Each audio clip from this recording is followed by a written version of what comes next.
Hey everyone, welcome to today's show. I'm super excited to have Tara Youngblood from Chili Technologies, and we are going to talk about my new favorite thing, which is called the ChiliPad. And after you hear all the juicy details, I'm sure you're going to want to get one as well. And Tara is so kind to offer discounts.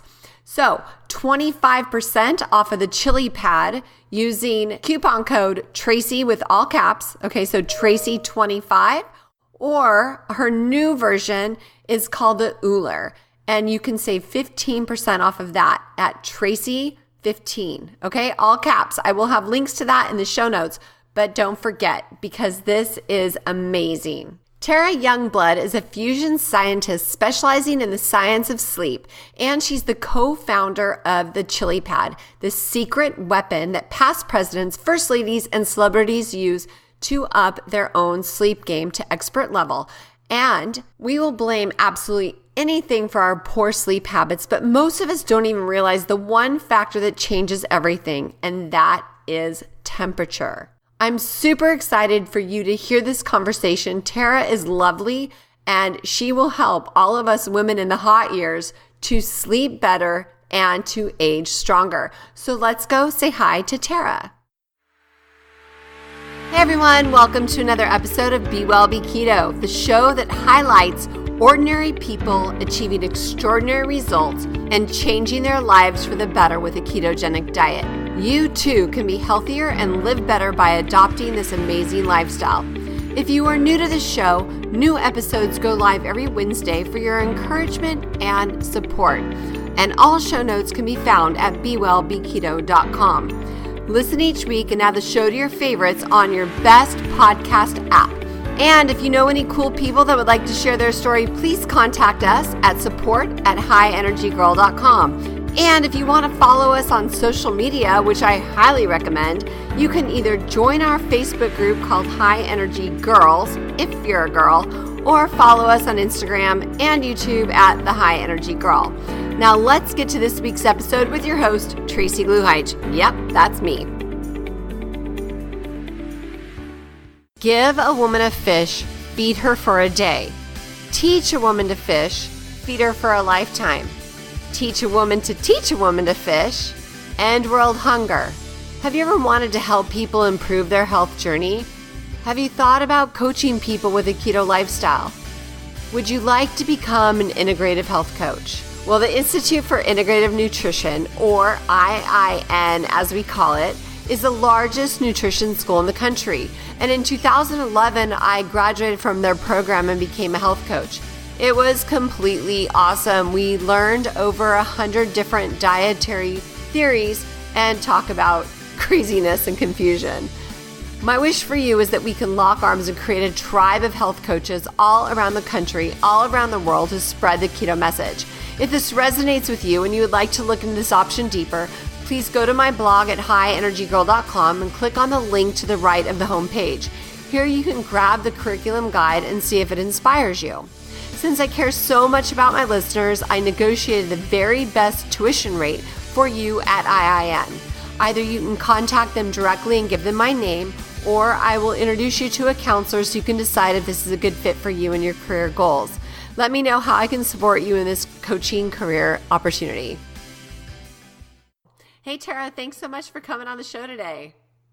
Great, thanks for having me. Well, you are amazing, and you have made my husband and I's life change, which we'll dig into a little deeper in a minute. But first, will you just let the listeners know a little bit about you? Yeah, so my husband and I are in business together. We've co-founded a company called Chili Technology. My background itself is in physics, energy physics, fusion, and other things like that. And so it is a little bit of a stretch to go to sleep.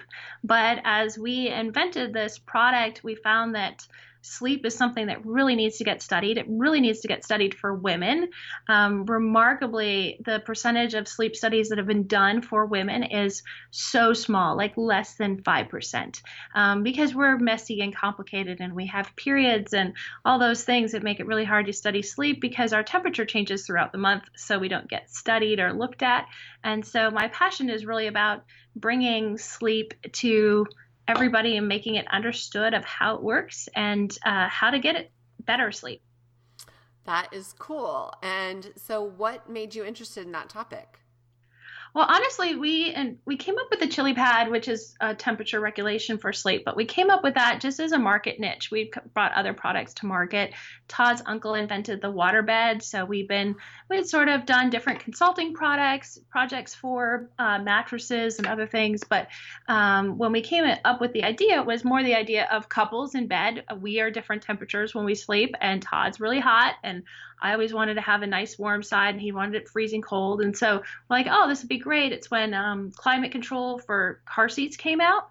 And so it was like, oh, well, I want my own climate control for my bed. So we thought it was just a comfort thing. And it's amazing what temperature, when you get into the research, and we can kind of get into the sort of nerdy side of what temperature actually does for your sleep. But that's really, I couldn't resist it as a scientist of like, there's more going on here than just making me more comfortable at night. It changed my sleep states. It really changed the actual dynamics of my sleep, just temperature by itself. So I went into sort of a deep dive of like, how does this really work? It's kind of cool. So did you use like a Fitbit or whatever, or some device to actually measure your sleep and all of that? What'd you do? Yeah. So actually, it's not bad at the moment, but literally we put our bed up on blocks. We cut 4x4 blocks and raised our bed because I have tested every kind of tester out there. I've worn multiple gadgets. I've had under sensors that go underneath you, stuff next to your bed. And so I had to find a way to somewhat keep that organized. I've had hypothermia machines, so medical devices for cooling of like, okay, how cool should we get this? How do we manage thermal load in the bed? Again, the physics person in me is like, okay, what are the thermodynamics and how can I measure airflow and how much the mattress heats up based on what's in the mattress and how much does the blanket have a factor and, how do all those things come together? So yes, for a period of time, it's not as bad right now. I think I only have like 3 different trackers on, but I track my sleep with all sorts of things and sort of cross compare them. My favorite at the moment is the Aura Ring. But yeah, I cross compare and kind of like see what's going on. So yes, I get the name Sleep Geek pretty accurately. And how long have you been doing all this? Really for about 10 years now. So, just really getting into it. I've been, because it is like a really interesting way to look at the thermal load and the thermodynamics of the human body. I've been to MIT Media Lab conferences and, all sorts of different events because as much as research that has started on sleep, in a sleep lab, it's really hard to control people's temperature. And so temperature has not been a very studied subject as part of sleep. We've actually know more about light and we know more about all like even hormone levels and things like that, but the information on temperature has been lacking. So that's kind of my soapbox clearly. Interesting. So so I want to get into all of the juicy details about the ChiliPad, but first I want to see what besides that, because I am like a big sleep nerd. Like I wear an eye mask, I wear earplugs, I take magnesium before bed. I do not, I have like my amber glasses. I don't do any, screens. And then when I started using the ChiliPad, I feel like I get in bed and I don't move because I used to always be hot.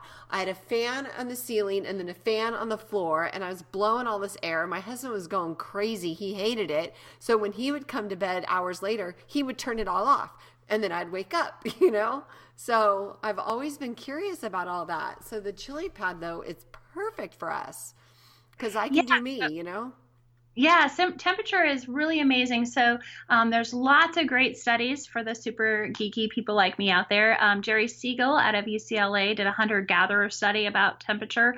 Clifford Sapir out of Harvard was the first person to coin the word sleep switch, and it really does work like a light switch. Temperature activates and deactivates, or excites is the way they talk about it, your neurons in your hypothalamus.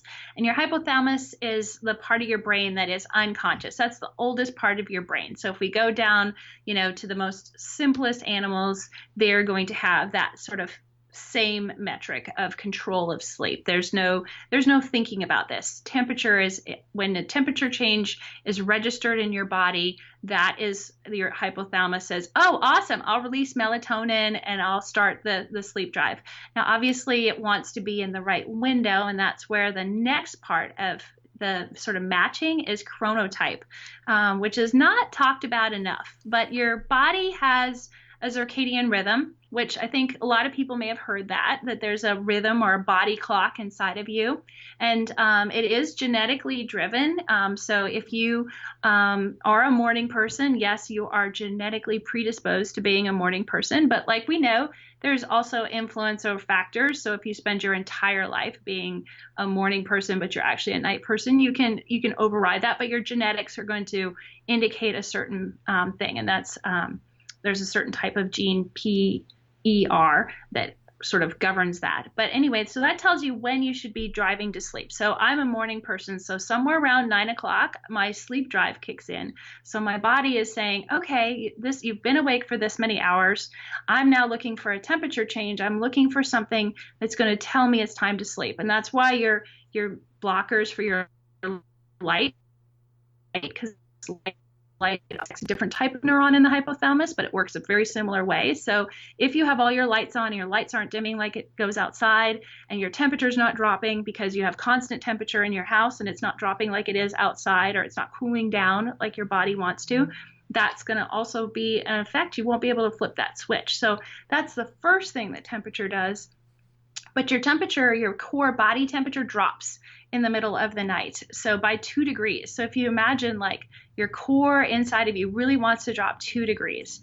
And for females, when we have hormonal imbalances, just even that time of the month, that can affect how easily it is for that to drop. And as we know, temperature is one of those funky things in our body, that thermostat. If we even get sick, we run a temperature and get a fever, or, like it's so easy for that little thermostat inside of us that I would love to replace that.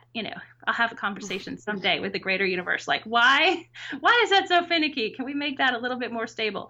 But that gets thrown off. And so if your body doesn't drop those 2 degrees, that's when you wake up in the middle of the night. And so it is almost, well, unless it's an apnea or breathing thing, but most of the time people in that, like you and I, in that sort of 50-ish range, that's why we're waking up. It's because of temperature. And a lot of it has to do with that constant temperature that we keep our houses at. And then our nice foam mattresses that we sleep on are also reflecting that heat back to us. So about 4 hours in, when your body wants to be its coldest, your nice foam mattresses are saying, awesome, great, here's all the heat you gave me, I'll give it back to you. So you're actually getting the hottest when you want to be the coolest. And so it creates this factor that you have to get up and move around. But that's also factors in tossing and turning, because it's all your body trying to dissipate that heat, try to get more heat out of the system. So when you have your temperature managed, for a lot of people, because the mattresses these days, there's not really pressure points. If you have a decent mattress, you're not going to have a pressure point that you need to move around or roll around. You should be steady. Temperature is the bigger factor. Interesting. So what about in the winter? We still keep our house at about the same temperature is the problem. And if we're not going outside in the evening to trigger that, and if we're not outside or we're not accessing that cooler thing, so winter sounds like it'll be better. And if you can open your windows and have that room temperature drop, that'll help. But again, most of us are on that comfy mattress under our covers, and our head is cooling, but our core body temperature isn't accessing that cooler temperature as well. So winter sounds like it should be way better. And our sleep drive is generally stronger, even though we're not hibernation animals. We definitely have a stronger drive for sleep, and some of the light can affect that if we let it. But the temperature, we've engineered our way out of any of that temperature that our bodies got used to for all the way up until about 50 years ago.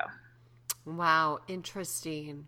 Because okay, so I'm sure you're familiar with the term night sweats. Mm-hmm. So would this be Would the ChiliPad be helpful to prevent those? Yeah, so we're actually in, there's one good study out there I can even send on after the podcast, but we're actually in a study right now that so far we're about halfway through, so it's not officially results or anything, but what happens with night sweats is, this is where sleep has as much of an effect. So if you don't wake up with night sweats, if you don't wake up in the middle of the night due to those hot flashes or night sweats, you actually get better sleep and you get better deep sleep. And we can go into deep sleep and temperature in a minute. But if you heat up too much, it really prevents you from getting any deep sleep and any recovery.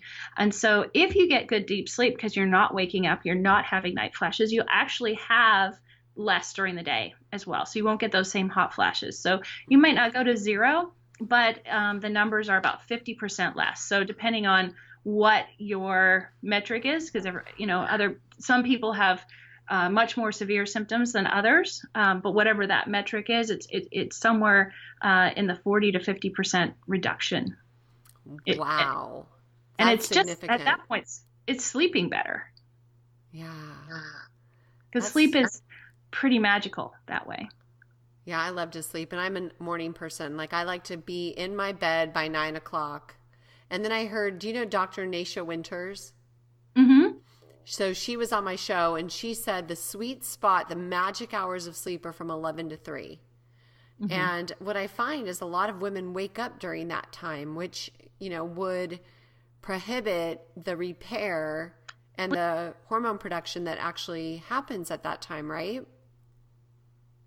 Yeah, so I like to, it probably is the farm girl in me, but I like to think about sleep in buckets because it's messy and it kind of does overflow. So it's not necessarily neat and tidy, but you do have that first bucket. That's your sleep switch of when you go to sleep, and you want to be comfortable in that. So for some people, it's still especially, we have a lot of people with MS or fibromyalgia or just cold feet. If you've got cold feet, don't be afraid to warm up to fall asleep. That's okay. There's no judgment in the sleep zone. But once you fall asleep, you really do want to be cooler. The deep sleep starts. So if you go to sleep at 9, by 9:30, your body's like, awesome, I want deep sleep.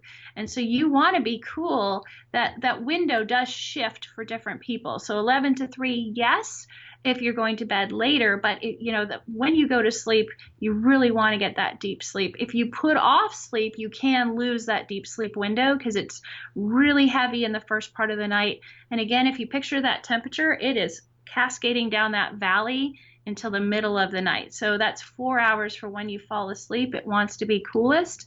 And when I say fall asleep, I'm assuming you're making good choices and going to sleep when your body wants to. But if you're going to sleep at 11 and you're a morning person where your body's saying, awesome, I'm starting my sleep drive at 9, and you don't join that train until midnight, you've missed that peak window for deep sleep. And so you're already almost at the bottom of your valley and you're starting to go back up. And which is not bad. It's REM sleep, which is also good for you. But deep sleep is the one that is most associated with that restfulness. It's really focused on physical healing. It's growth hormones. It's all of that healing stuff is happening there. So you definitely want to give it the respect. And it's not to say you can't ever go out on a Friday night, but be smart, because that's really important to kind of acknowledge what your body needs. Interesting. So deep sleep and REM sleep are different? They are. So REM sleep, there's really multiple sleep stages. Deep sleep is your slow wave sleep. Your brain waves are really slow. Your resting heart rate will be at its low, it's headed towards lowest. It's your brain is really calming. What happens memory-wise in deep sleep is really interesting. So you actually don't file any of your memories during the day. And most of your memories will get filed over a 2-week kind of period, a rotating through.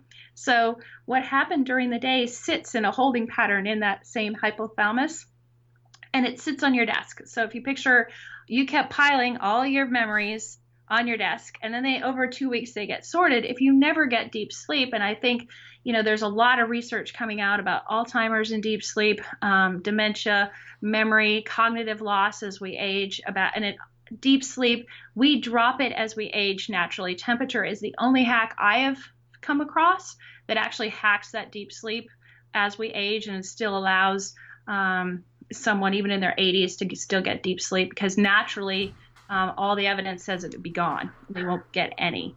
So this is a way to get those memories and file them and clear your desk. So every night your body's looking to clear that desk, make it clean from a memory perspective, and then also physically to flush through whatever you did or did not do to yourself. So if you eat a heavy meal before you go to sleep, you're kind of weighing it down. Like, just, you got to think about the fact that your body's really focused in that first part on healing. So we gotta respect it. Yeah, I always say don't eat a heavy meal before bed for sure, because your body's busy digesting instead of, repairing. So super important. And so on your ChiliPad, I may be confused on this, but is there a gauge that makes it warmer and colder? How high does it go? How cool does it go? Yeah, so the temperature thermostat is between 55 and 110 degrees. And we actually have two different products. The ChiliPad is our legacy product, and it is like your traditional thermostat where you set it between that. So if you go to your house thermostat and you set it between 55 and 110, if it went to those parameters, you would set it and forget it, and it would stay there until such time as you moved it. That's how the ChiliPad works. For the ChiliPad, I would still want my warm bed. So as I'm reading and settling down for the night, I'd have it on warm, so it's a little bit warm, and then I'd turn it to cool just before I sort of go to sleep, equivalent. So you can still kind of hack the system with that. The Uller is a programmable one where it's got a schedule, and that really allows those 3 buckets of sleep. And actually, I just realized I don't think I did that 3rd bucket of sleep I got way stuck into.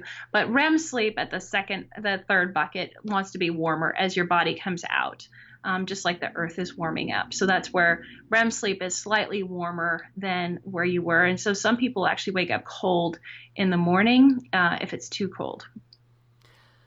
So that's why you came out with that new device, so that you can have it flow with the natural rhythm of the body in the sleep cycle? Yes. Oh, you're so smart. So it could happen automatically because while you're sleeping, it's really inconvenient to change the temperature when you're asleep. Oh, that's so cool. But the REM sleep really likes it a little bit warmer. It's really interesting as your body comes out of that cycle. Warming yourself awake is just a great way. The reverse happens on your sleep switch, and it releases cortisol, and you get a natural boost in the morning from a warm awake, warming up. Oh, that is amazing. Okay, so I haven't even heard of that either. So what bucket of sleep is where you dream? So there is some dreaming that happens in all stages.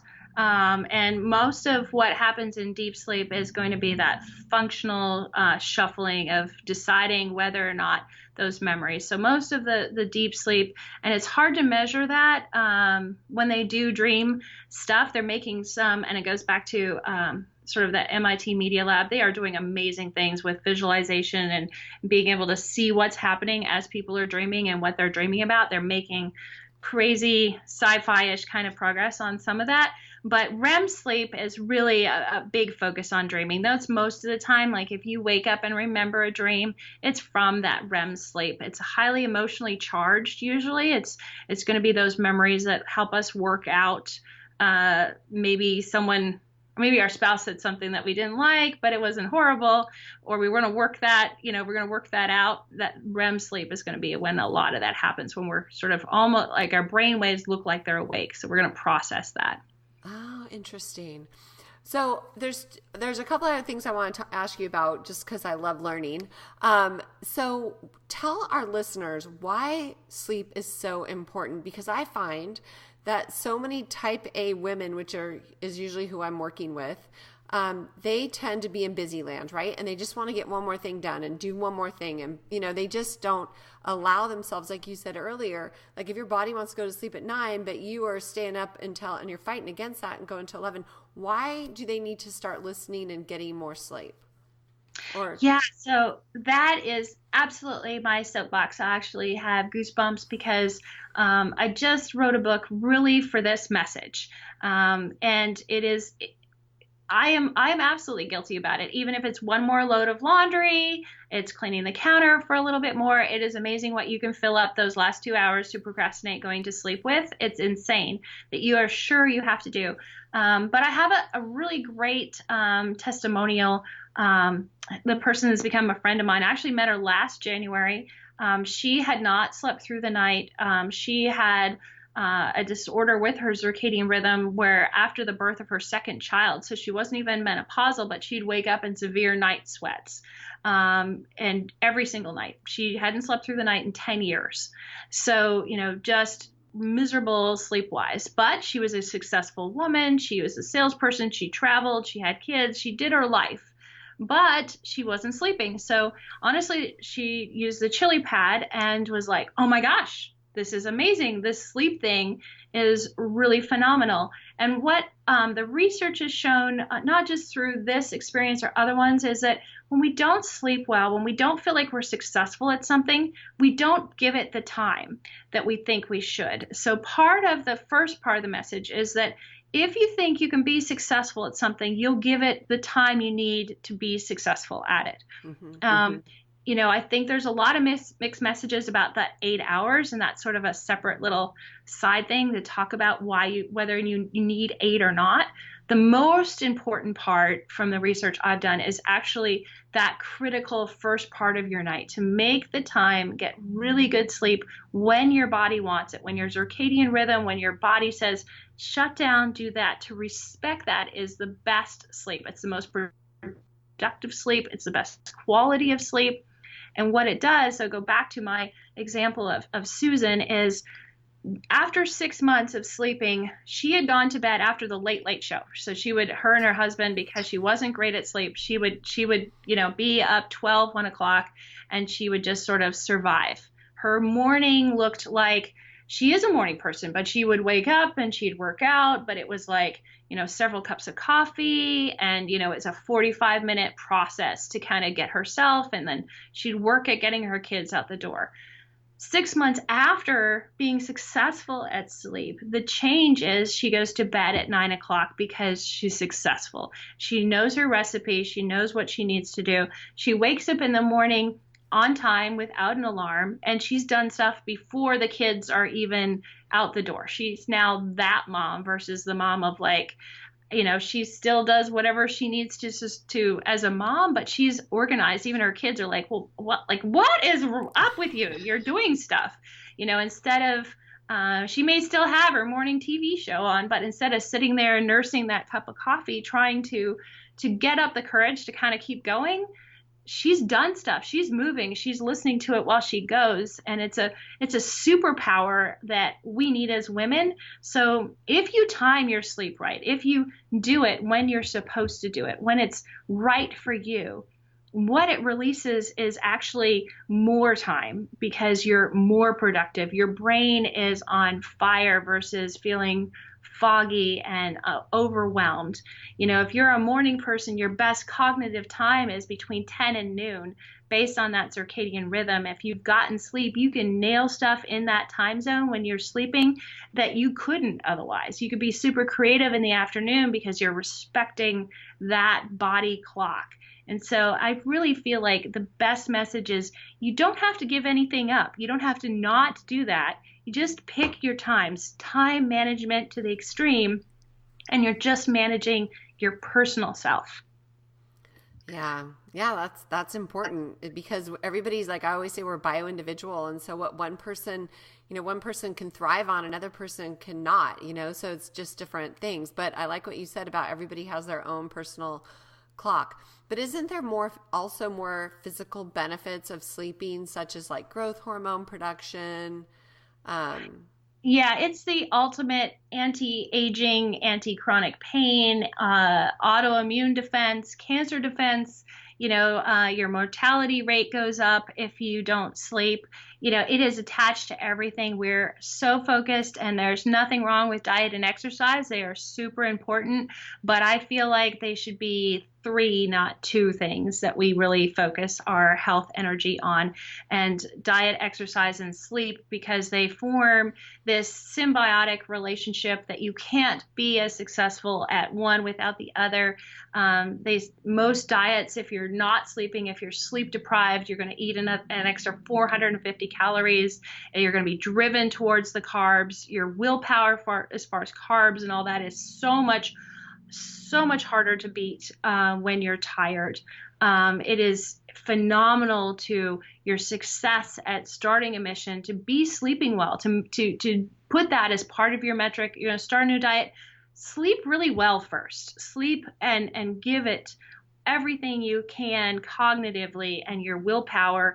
They say from financial decisions, I mean, there's fun studies on like just risk factors and how people make financial decisions when they're tired. They've associated with sleep deprivation.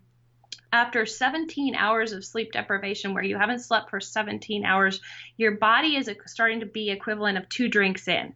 So if you're like at 18 to 24 hours, you are over the legal limit and you probably shouldn't be driving. And we don't put sleep in that same category as we would consider someone being drunk. It's taboo. You wouldn't do it. But we do it all the time with sleep. I didn't sleep. I'm good. I'll make it, and it's almost like I'm super amazing because I don't sleep. It's the exact opposite. You're not your best. You wouldn't go in to do a big presentation drunk. So you shouldn't do it on no sleep. Oh, absolutely. That's crazy. And think about how many people probably do. I'm right in the heart of Silicon Valley. I was born and raised here. And I mean, we are surrounded by drivers, And I know that a lot of women, they do that. They don't have self-care. And to me, when I'm coaching girls, it's like breathing and sleeping are at the top of the food chain. You can go, what is it? You can go 30 days without food and what is it? 3 weeks without water or something. And then, but only like, I can't remember. I'm blowing that one. The longest time anyone's ever gone is 11 days. And at that point, your psychotic state is so insane. You're not almost human anymore. So, what it does, it's such a biological necessity. It's every animal does it. This has been part of our evolutionary development forever. So when we decide to ignore that and say that we're going to ignore those 100 million years and all those other species that do this, the only species I think that rock it is dolphins, and they've been able to shut off half their brain to let it sleep while the other one's still awake. But I'm thinking that they figured that out because they had to be in the ocean. But you're not a dolphin. So since you can't shut off your brain and let the other one work, you really got to shut it down. That's hilarious. And a minute ago, you mentioned something. Tell us about your book. Yeah. So, it is all about reprogramming your sleep. It's looking at basically self-evaluating like what you're doing in your sleep life. It's not that different than starting a keto diet or paleo or some of those other diets where you look at how different things are really affecting you. One of the best examples I use is Todd. My husband has zero effect from caffeine. So he can drink a whole pot of coffee and then go to bed. His receptors don't work. And so I researched it because I'm like, what the heck? How does that, I have it at 3:00 in the afternoon and I'm wired for the rest of the day. But about between 3 to 5% of the population, actually caffeine has zero effect on him. So on the other side, he also doesn't get any big boost in the morning from caffeine, but it doesn't affect him. And so I think that what happens, I've given a lot of sleep talks, and I think people hear certain things like, well, that doesn't affect me, so therefore I'm going to ignore those sleep tips, or those sleep tips are so general because they're all different ingredients that could apply to your sleep. And I think it is like baking a cake. We're all different cakes, and some of us are even bread. I mean, we're all different, but the ingredients of sleep are consistent, but you may not need all the ingredients, and you might not need them in the same quantities, and you may not need them all at the same time, and you might not be the same temperature, but we all need to figure out what that recipe is for us and own it. And it's not that different than diet. If you know what diet works for you and you decide to cheat, you're cheating. And you're like, okay, I know I'm doing this. I'm having my pizza, but I'm out with like doing this event and this is what I'm going to do and I'm going to enjoy my pizza, but it's a treat and I've recognized it as a separation from my lifestyle. And we need to do the same thing for sleep. We need to know what that core recipe is. And then if we say, well, it was so-and-so's 50th birthday party and I'm going to stay up late and miss my bed window, it's okay, but I'm going to be okay because it's a treat and I'm going to do it like that. But we're not going to chronically deprive ourselves of sleep because we know what our recipe is. And so that's really the point of the book. Oh, cool. Yeah, I think sleep's so important.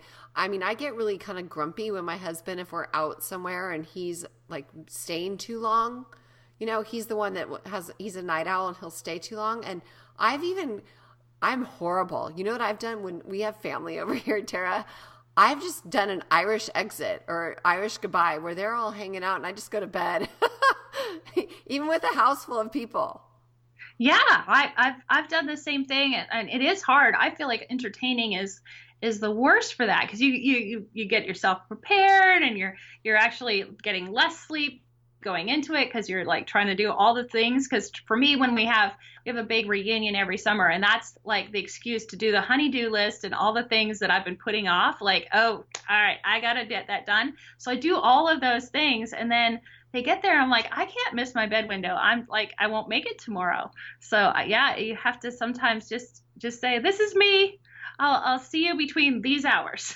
I'm really good during these hours. Yeah, and they know it. I mean, like I've done it twice within the last couple months, but like seriously, it's 9 o'clock, 10 o'clock. I'm done at 10 for sure. And I'm always the first one. I have a group of friends that we get together like once a month, and I'm always the first one to leave. And when they come here, I always go, oh, great. You know, because they always stay late. It's pretty funny. But so what advice do you believe that women that are like, you know, our age, 50, whatever, what advice would you give them to improve their sleep?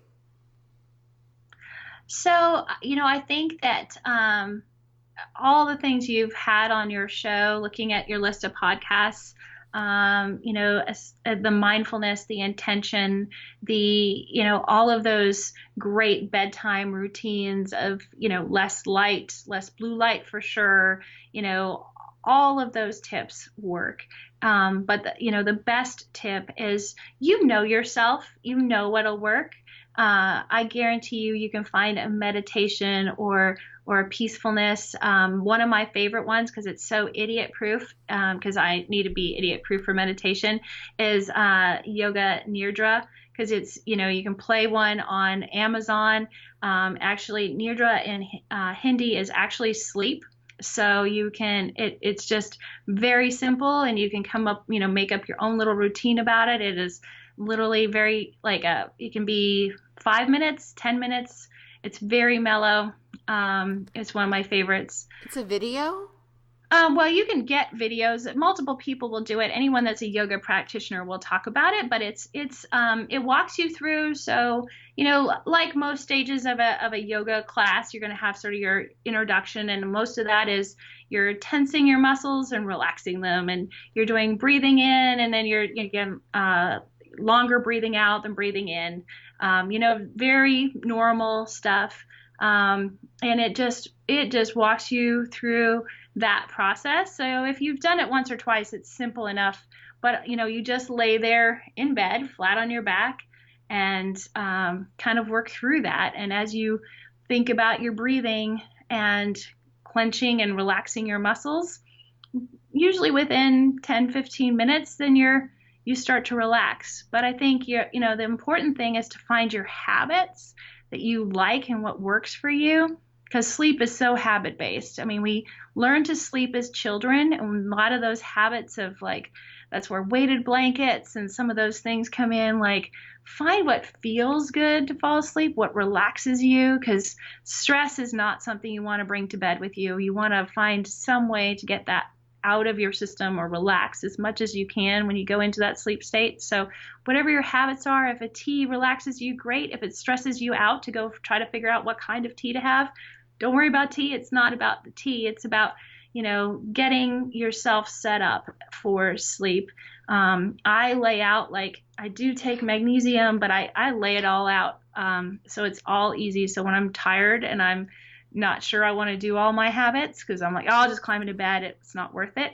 I have it so that it's as easy and idiot proof. Because when you're tired, I'm close to being drunk. And when you're drunk, you don't make good decisions and you'll forget to do something because you're like, half the time I get in bed, like, oh, I didn't brush my teeth. So I get back out and I brush my teeth. Like, how did I do it every night. How did I even end up in bed without brushing my teeth? But I do, like, at least once a week. I'm like, how did I do that? We're just tired. So do everything you can to help yourself out and give yourself a break. It's tough. I always say it's good to develop a morning and evening ritual.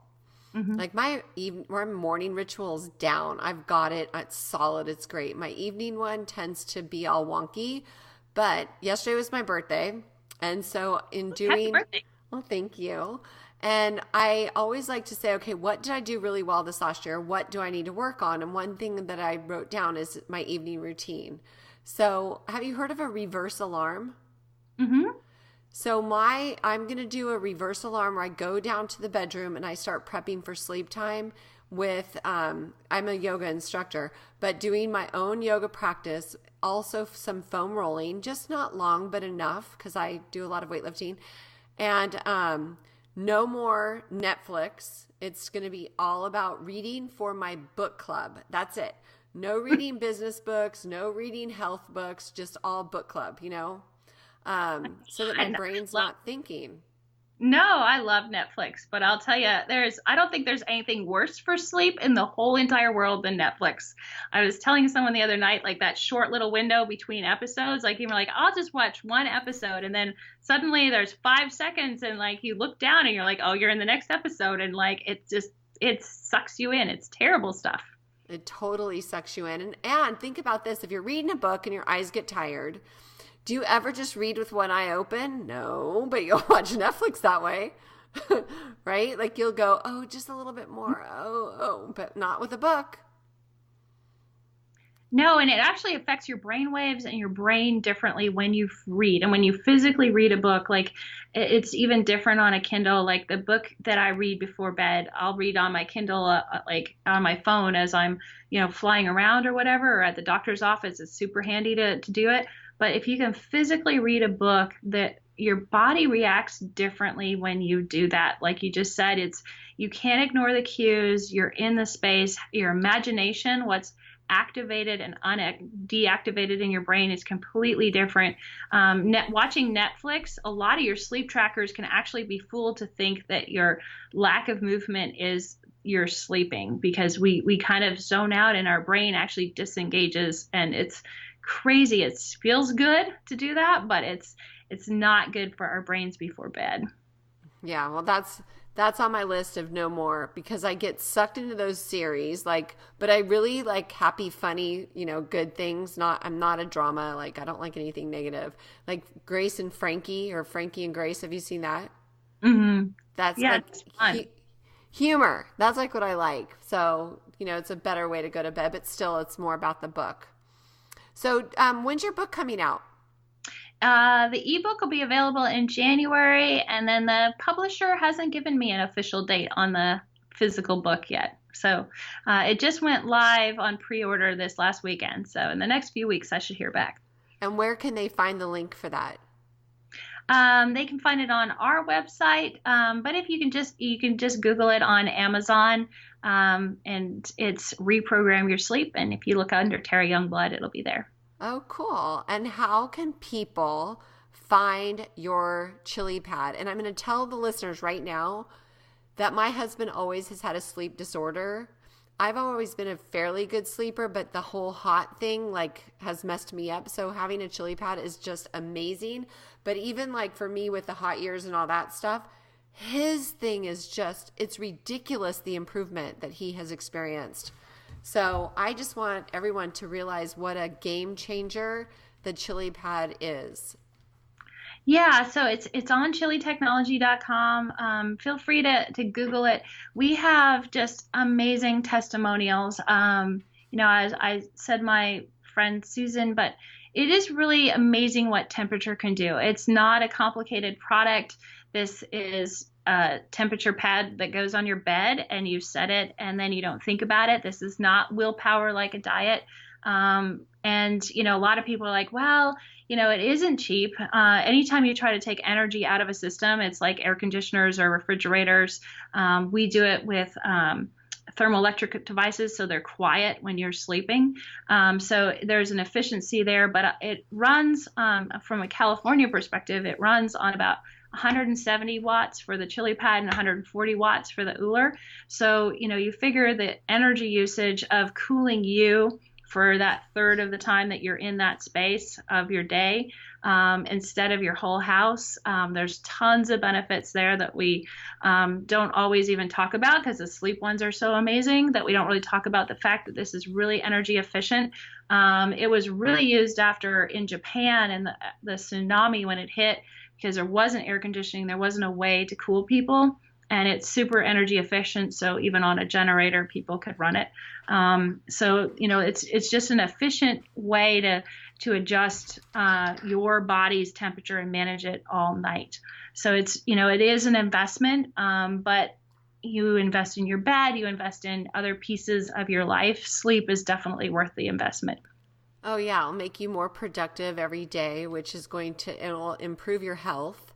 I think that's really, really important. And I never thought about the energy efficiency piece because you're not going to have your air conditioning on, and that's huge. Our power bill is ridiculous.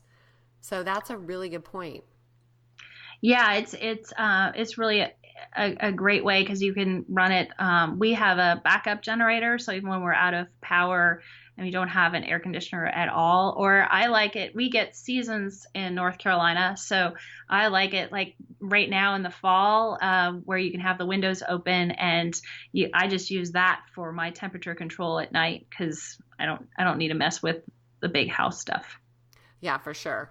That's ridiculous. But I have one more. I have so many questions for you. Why would anybody want it to go up to 110? So a lot of times we work with a lot of people with hospice and cancer treatments, and even neurological disorders. I think I mentioned MS, fibromyalgia. A lot of times in those sort of scenarios, again, we talked about that thermostat being a really faulty sensor in our bodies and not very efficient. So MS, the description will be, I don't have it, but if you get so bone cold, I think everyone's gotten bone cold where you just feel like I can't warm up no matter what. They have that every night. So they can't get warm enough. And the problem with the regular sort of bed pad heaters is those coils are electricity in your bed. They can give off EMFs, cause cancer. They also, if you are a horror freak, you can watch what burns happen from those. It's really terrible for older people because they don't have a good sense on how hot it is, and they can get severe burns while they're sleeping. This is just water, so there's no EMFs interacting. So even with someone with a pacemaker can use it to warm up. And I do, like, if it's a cold day, I'll absolutely put it on heat and warm up and snuggle my toes under and read a book. And like a Saturday afternoon is a total, that's like super treat in the wintertime. Oh, that's a great idea. And I like how you said that you warm it up in the winter. You warm it up and then you go in and then you turn it down so that when you're sleeping, it's cool. Mm-hmm. That's a good idea. Awesome. Yeah, 'cause toes get cold. I'll get cold toes, just kind of wandering around, and it feels really good that way. Oh, cool. Well, I am so thrilled to have you on the show because you have the perfect product to help my perfect listener. And it is amazing. So I'm sure it's going to be a game changer for them. And I'm looking forward to checking out your book in January. So where can people find you? What is your website? Yeah, it's Chili, CHILI, as in chili cooled or chili hot, technology.com. And you can also send me an email if you have questions, or I love hearing success stories. It's what keeps me going for sure. So Sleep Geek at chilitechnology.com if you want to send a question or find out more. Are you anywhere on social media? Yeah, we are all over everything. I think we're on like every platform. So if you Google ChiliPad, or look it up on Facebook, Instagram, Twitter, any and all of those, you can track us down. Oh, And awesome. same goes if you have more questions. We answer questions on Facebook all the time. Feel free to, if you just want to ask more questions, we're happy to answer questions. Oh, cool. Cool. Awesome. Well, I appreciate you so much. Thank you for coming on the show. Thank you for changing the game with my family, or my husband and I, with the ChiliPad. It is, I mean, it's really, really amazing. You know that whole thing that says 2 feet out, too cold, 2 feet in, too hot, 1 foot out, just right? Have you heard that? Yes. I don't have to deal with that anymore. It's No, perfect. it is really, and you get to, honestly, we encourage people to have a blanket on. Otherwise, if you're too hot, you kick off all the covers. But if you want that blanket for that, like I said, that comfort feeling to be able to sleep, the blanket now insulates and keeps your cocoon of the right temperature in there, instead of keeping that cooler temperature separated from you, that you flip it off. You get to have that cocoon back. You get to snuggle into bed. And that's just a great feeling, to be able to snuggle into bed and not worry about whether or not your foot is out, or if you're getting enough of your body out to stay cool. You don't have to think about it. You just go to sleep. Yeah, you're so smart. I'm so glad and thankful for you. Yeah, I'm thrilled to be on here. Thank you for having me. Oh, you are so cute. Hey everyone, I'm super excited. Once again, do not forget to use coupon code Tracy25 to save 25 on the ChiliPad, or Tracy15 to save 15% on the Uller, which is the latest technology that Tara has come up with. If you like the show, please head on over to iTunes, give us a rating and review so more people can find this awesome content. Thank you so much for listening, you guys. Make it a great day. This podcast contains the opinion and thoughts of its host and guests. It is intended to provide helpful and informative material on the subjects covered.